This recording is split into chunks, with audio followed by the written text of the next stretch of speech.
Pak David ini perlu ngomong. Tadi kan sudah dipancing sama Pak Michael, disuruh bangkit, disuruh bangun dari tidur istilahnya. Kalau sampai hari ini masih buka WA grup aja, sekarang bantuannya tuh dikirim doang. Kan gitu Pak Michael kira-kira ya? Kira-kira begitu. Kalau kita hanya menggantungkan dari gugus tugas, kayaknya APD itu juga tidak akan cukup. Sembako yang akan dibagikan mungkin juga tidak akan cukup. Mungkin dari Kadin Pak David, kira-kira siap enggak?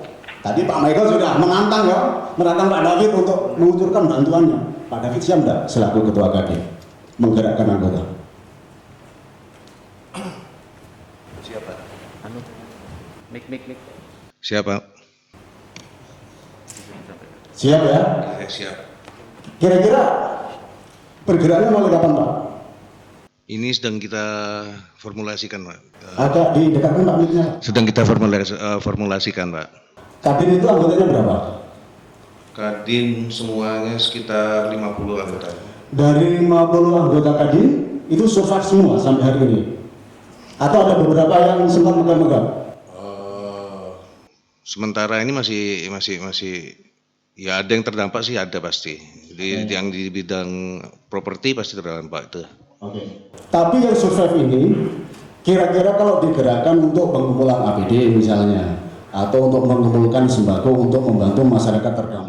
Ya itu yang barusan yang sedang kita lakukan ini. Itu sudah dilakukan ya. Oke. Dari sejauh ini Pak, sudah ada yang sudah direalisasi Pak, mungkin bantuan sudah menyebar, tapi tidak diketahui oleh halayak gitu. Masih dikumpulkan, Pak. Masih dikumpulkan. Ini kalau kita boleh tahu kan teman-teman wartawan kan ada di sini Pak, di belakang Bapak ini kan wartawan semua. Kira-kira kalau teman-teman itu mau ekspos, Kadin mengumpulkan sembako di mana, posnya itu di mana, itu kalau teman-teman mau liputan itu di mana Pak? Ya jangan dulu, Pak. Oke. Tapi intinya sudah jalan Ya. Sudah persiapan. Sudah ya? ada wacananya. Oke. Saya akan ke HIPMI. Silakan Pak, perkenalkan diri Bapak. Siap. Terima kasih teman-teman media yang saya hormati, Bapak Pimpinan DPR, Dr. Rio, dan juga rekan-rekan dari Polres, Kodim, dan juga asosiasi yang lain. Saya Dede Pak dari HIPMI Banyuwangi. Mungkin ada beberapa yang sudah kenal. HIPMI sebagai apa Pak? Kebetulan kami dipercaya sebagai ketua Pak. Oh ketua? Iya. Ketuanya Mas Bruno berarti ya? Siap. Saya sependapat dengan apa yang disampaikan tadi oleh pimpinan DPR, baik dari Pak Mahrus dan juga Pak Michael, bahwasanya yang pertama yang kita kutip, kita saat ini memang dalam kondisi yang memang harus mensupport apapun kegiatan yang fokusnya adalah penanganan COVID-19. Yang kedua, kami sependapat dengan Pak Michael bahwasanya tidak semua Pak sektor usaha kita terpukul. Ada beberapa usaha dari anggota kami di HIPMI ada 67 pengurus, 290 anggota. Kami saat ini sudah mapping Pak, kami rutin kita setiap minggu kita fitcon untuk memantau semua sektor lini bisnis. Alhamdulillah masih ada 31% dari unit usaha anggota kami masih survive dan 20% meningkat. Seperti yang tadi disampaikan oleh Pak Michael, sektor-sektor ada beberapa sektor usaha yang akhirnya meningkat 25% di sebelum COVID-19, tapi di sektor yang lain Pak ada 71% ini yang memang benar-benar terpukul. Saat ini kita sependapat bahwasanya gugus tugas tidak fokus di situ. Pemerintah sudah punya banyak kebijakan yang dilakukan yang juga saat ini sudah diterapkan. Salah satunya kalau dari kami, di anggota kami sudah kami memang benar audiensi, mediasi dan juga kita kawal terus mulai dari program yang baik itu dari sektor kreditnya, baik dari sektor kebijakan-kebijakan pajak, baik itu dari sektor PLN dan lain sebagainya, kita komunikasi Pak dengan beberapa stakeholder supaya kita mendapatkan satu formula yang terbaik. Sama-sama kita semua merasakan COVID-19, tapi kita berusaha supaya yang namanya merumahkan karyawan atau mengurangi gaji karyawan hingga 50%, kita tekan seminimal mungkin. Hingga hari ini tadi pagi kami update, sudah ada beberapa usaha dari anggota kami yang sudah merumahkan karyawan. Sudah ada juga yang mengurangi gaji hingga 50%. Kami tidak bisa membuka itu, tapi memang kondisi itu di Banyuwangi sudah ada. Kami support apa yang sudah dilakukan oleh Pemkab. Ketersediaan APD di Banyuwangi, informasi terakhir sudah cukup. Kami sudah punya anggaran di HIPMI Pak untuk bantuan. Kemarin kita mau alokasikan untuk APD, tapi kami lapor, kita minta petunjuk dari beberapa narasumber kami di rumah sakit, infonya APD lengkap. Jadi kita sekarang mulai minggu ini kita sudah yang gelombang pertama penyaluran distribusi sembako kita sudah jalan. Minggu depan kita masuk ke wilayah kota. Akhir bulan maksimal kita sudah punya target 5 kecamatan kita bisa distribusikan. Jadi dalam hal ini kami benar-benar berharap dengan kegiatan hari ini, apa yang disampaikan tadi oleh Pak Michael, yang juga salah satu Dewan Pembina kami, mudah-mudahan banyak pengusaha yang memang terketuk hatinya untuk bisa berbagi, tapi memang kita semua harus siap Pak, karena memang per hari ini banyak pengusaha yang menganggap ini resesi. Ada pula yang menganggap momentum ini kita tidak pernah tahu siapa lawannya, seperti Pak Michael tadi sampaikan. Jadi kita tidak punya kebijakan apa yang harus kita lakukan. Mungkin bulan ini kita masih kondisi stabil tapi bahaya. Tapi jika ini terjadi 2 bulan ke depan Pak, kami juga tidak bisa memprediksi hingga sejauh mana kita nanti kondisinya terpuruk. Berarti limitnya sampai Juni. Kami prediksi Pak, kalau 2 bulan lagi kita masih seperti ini, itulah titik di mana banyak pengusaha yang nantinya sudah mulai agak-agak mengencangkan ikat pinggang. Karena 98, 2008, dan 2020 ini kondisi yang berbeda Pak. 98 kita krisis ekonomi, 2008 kita mungkin kebijakan kita yang memang sudah banyak bermasalah, tapi 2020 kita sekarang komplit. Jadi itu yang bisa kami sampaikan. Ini ya, kebetulan juga hari ini ada, kalau tadi kan sudah perwakilan dari anggota dewan dan lain-lain, saya berharap hari ini ada perwakilan dari masyarakat, yang kebetulan ada ketua BPD-nya hari ini, karena tanpa gerak masyarakat penanganan COVID-19 ini tidak akan pernah nyampe ke bawah. Jadi kami juga kemarin juga sempat mengumpulkan beberapa kader kami, ini sudah kami sampaikan saja. Karena kalau kita tidak melakukan gerakan edukasi sosial pada masyarakat, berat Pak COVID ini Pak. Kalau hanya dipasrahkan pada gugus tugas, pada kepala desa, tanpa ada kesadaran relawan untuk geduk tular. Karena ngapain? Kalau di kota mungkin selesai Pak. Tapi kalau di desa, ini mulai harus ada gerakan-gerakan dilakukan di jamaah yasin, jamaah tahlil, dari tangga sebelah kita untuk menyampaikan, oh corona seperti ini, penanganannya seperti ini Pak. Ini yang efektif hari ini untuk melakukan seperti itu. Ini telah kami lakukan oleh beberapa teman-teman, karena hari ini di beberapa lembaga juga sudah mulai jalan karena pentingnya social education.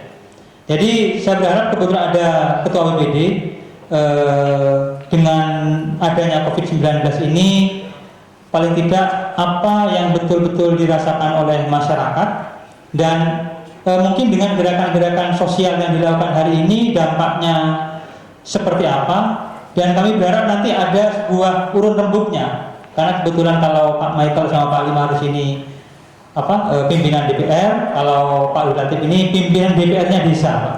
Monggo Pak Rudi, waktu lepas kami persilakan. Terima kasih. Mulai isu corona ini muncul, kami telah ditenangkan.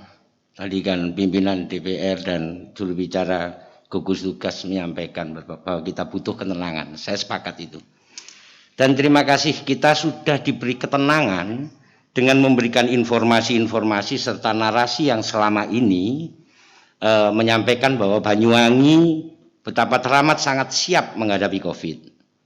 Bahkan hingga sampai di level desa diberitakan bahwa desa-desa sudah sangat siap nih di Banyuwangi. Sudah ada rumah isolasi, semuanya sudah ada tim relawan. Semuanya siap siaga, ada dana 78M dan lain-lain, apapun sudah siap. Akan tetapi menurut keyakinan kami serius membahas ini Pak di Asosiasi Badan Permusyawaratan Desa Banyuwangi, karenanya kami merasa ke depan ini semakin hari corona ini pasti datang ke Banyuwangi.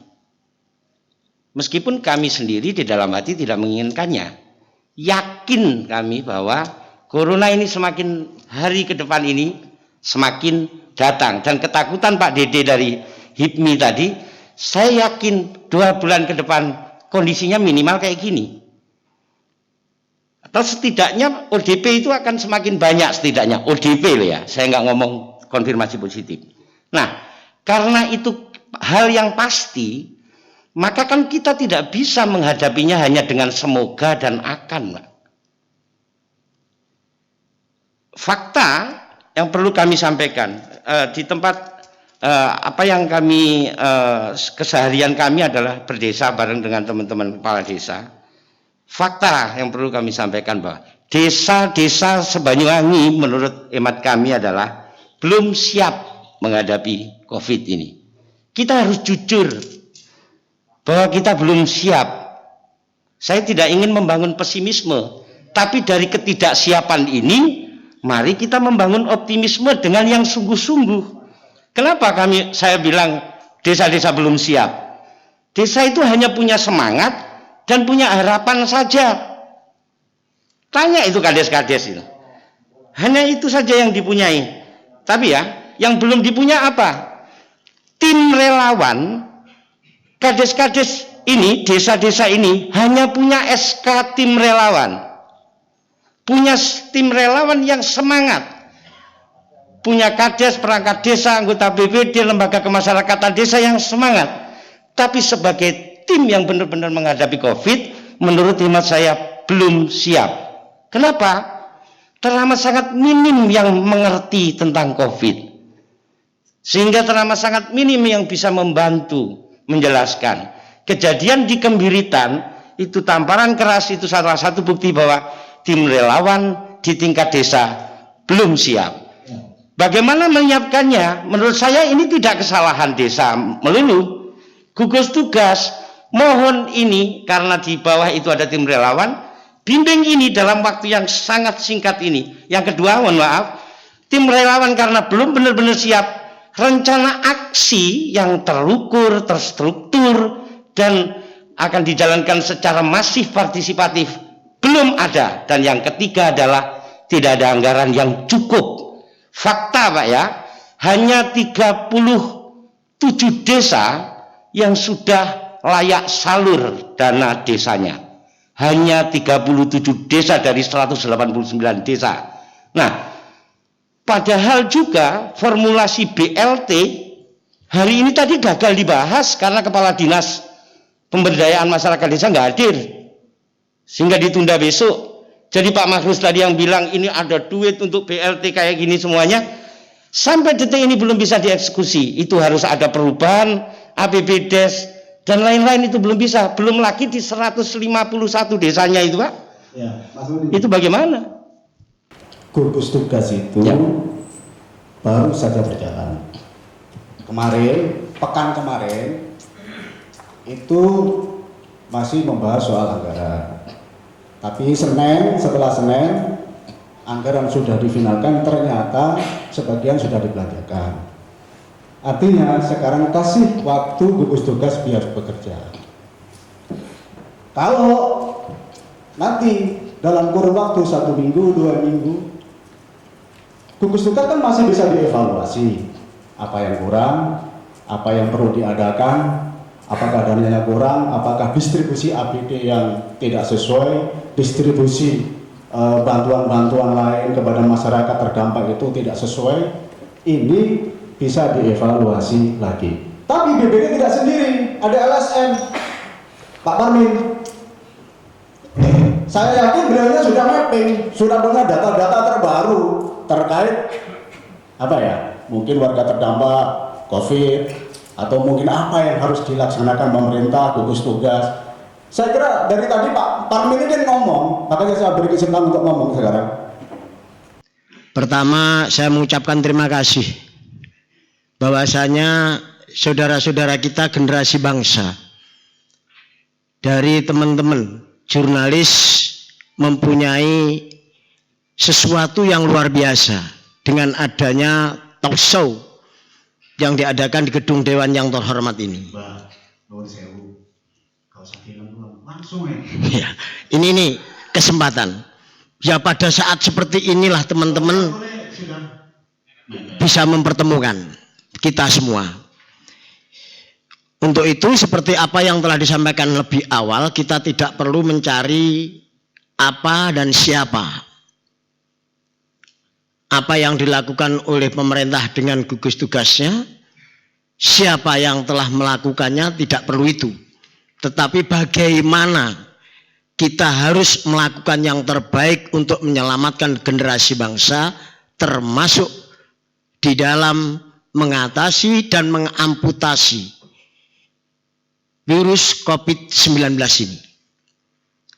Semoga virus COVID-19 ini tidak seperti pada saat Perang Dunia Pertama tahun 1918 yang terjadi flu Spanyol bisa merenggut nyawa 100 juta penduduk di dunia. Itu yang terdeteksi. Ini pada saat era itu. Nah, agar tidak terjadi, maka kita harus mengamputasi. Nah, cara mengamputasinya ini yang perlu kita mendapatkan satu pengertian dan kebersamaan dari seluruh elemen masyarakat. Satu itu apa, Mbak? Satu yang sampai maksud itu apa? Satu ini yang saya maksud adalah kebersamaan yang ditopang dengan anggaran disesuaikan dengan peruntukannya. Oke. Ini. Sebab saya khawatir kalau kemudian di era sekarang ini virus COVID-19 akan menjadi satu komoditi politik. Satu. Yang kedua, dipergunakan untuk tebar sesuatu. Untuk kepentingan politik. Yang ketiga, saya khawatir terjadi seperti era zaman Jepang, Pak. Ini, zaman Jepang itu pernah ada cerita sejarah terjadinya tong-tong-pet begitu. Jadi rakyat saat itu seperti di lockdown, tidur semua. Tapi seluruh kekayaan negara dibawa oleh penjajah Jepang ke pulang negaranya. Semoga ini tidak sampai terjadi seperti itu. Virus ini memang menjadi bahan yang aneh itu. Dan sekarang semua bicara virus dunia. Mau dibawa kemana tentang virus ini? Yang pertama adalah, pertama tidak ada, lalu menjadi ada. Pertama negatif, sekarang jadi positif. Tadi juru bicara COVID mengatakan, juru bicara gugus mengatakan bahwa ada 585 ODP. Sederhana pertanyaan kita, Pak. Ini di mana? 585 di mana sekarang posisinya? Kalau kita masih ngambang, masih tidak transparan, tidak terbuka, mungkin 585 ini akan bisa jadi ribuan nanti. Maka konsentrasinya gugus ini sekarang 585 ini di mana posisinya? Kalau dibiarkan begitu saja, dipantau, siapa yang mantau? Apakah kepala desa? Atau kita? Atau DPR yang memantau? Atau gugus yang memantau? Bisa nggak 585 ini tetap 585? Tidak 1000, tidak 2000. Bayangkan, hanya dalam tempo waktu hampir 30 hari, dari 0 menjadi 585. Ini penting, Pak. Kita tidak lagi bicara anggaran A, anggaran B, tidak bicara itu kita. Ada nggak tugasnya gugus bahwa 585 tetap 585? Kalau bicara janda, banyak janda, Pak. Di pengusaha PRI tadi sudah ada 1431 yang dirumahkan. Itu baru karyawan, belum kakaknya sebagainya. Maka yang menjadi rawan adalah tugas gugus ini. Bisa enggak uang 78 miliar ini tetap mengendalikan bahwa 585 tidak berkembang. Ini tantangan buat kita, orang Banyuwangi. Kalau judulnya jelas mau dibawa kemana? Ya ayo, bahwa 585 stop, tidak boleh berkembang sama sekali. Sebenarnya saya hadir di sini, harapan saya Ketua Gugus Tugas bisa hadir. Banyak pertanyaan yang MPCPP kritisi terkait kebijakan-kebijakan Bupati itu sendiri. Sampai sekarang Bupati masih mengumpulkan banyak orang untuk membagi nasi-nasi bungkus. Apa yang diuraikan oleh Pak Michael tadi. Pada tanggal 6 April sesungguhnya beberapa kali Bupati mengumpulkan, yang lebih nemennya adalah tanggal 6 April di Kecamatan Genteng.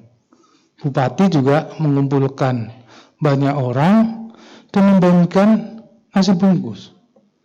Bagaimana kemudian Bupati membuat surat edaran, Kapolres membuat Kapolri membuat maklumat bahwa dilarang ada pengumpulan massa. Akan tetapi itu pun masih dilakukan oleh Bupati Banyuwangi.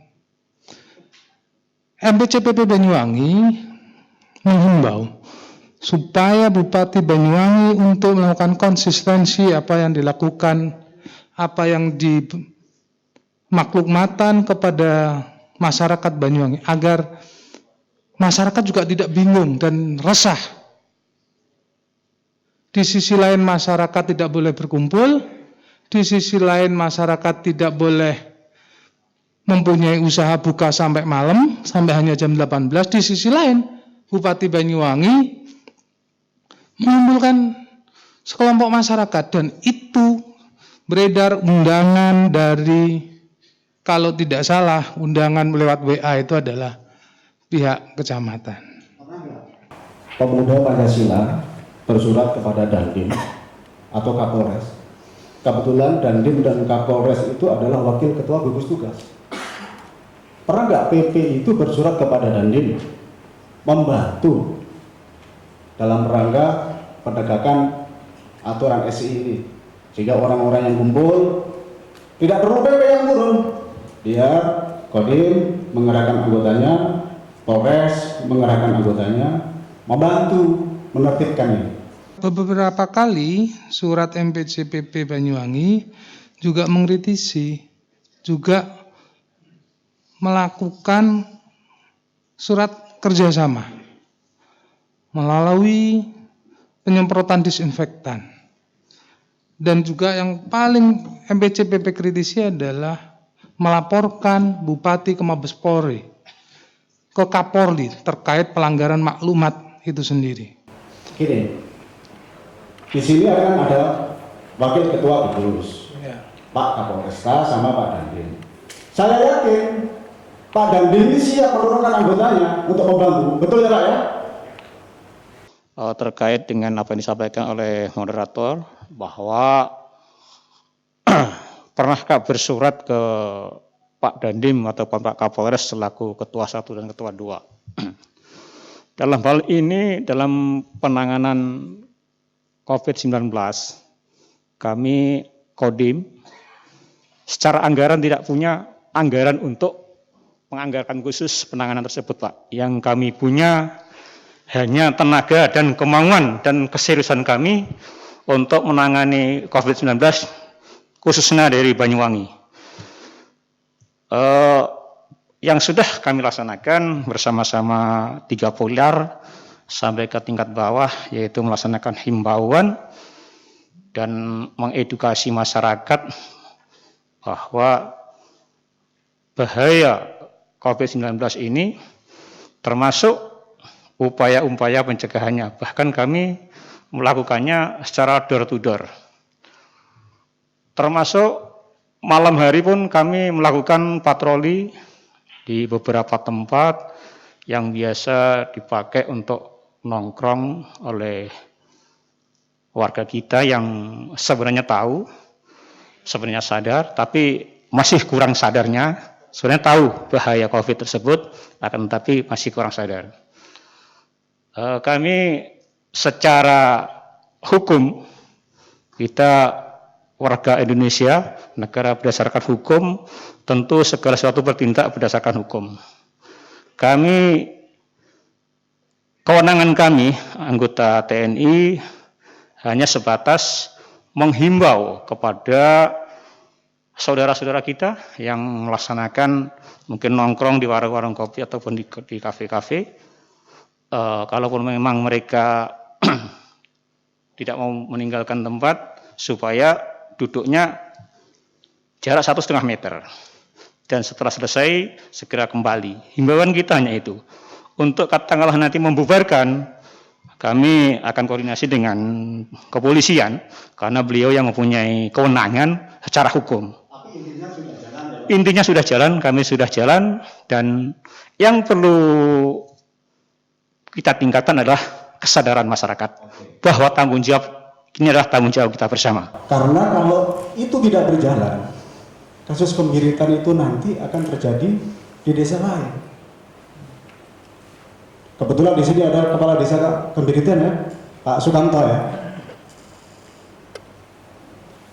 Jadi Pak Sukamto ini adalah kepala desa Kembiritan yang menjadi saksi langsung, yang melihat langsung dari dekat bagaimana warganya sudah dinyatakan positif corona. Tentu dia punya banyak pengalaman loh. Punya banyak pengalaman. Apa yang semestinya tidak dilakukan dan apa semestinya yang harus dilakukan. Saya kira Pak Sukamto akan menjadi pembicara terakhir sebelum nanti closing statement dari pimpinan moderator-moderator.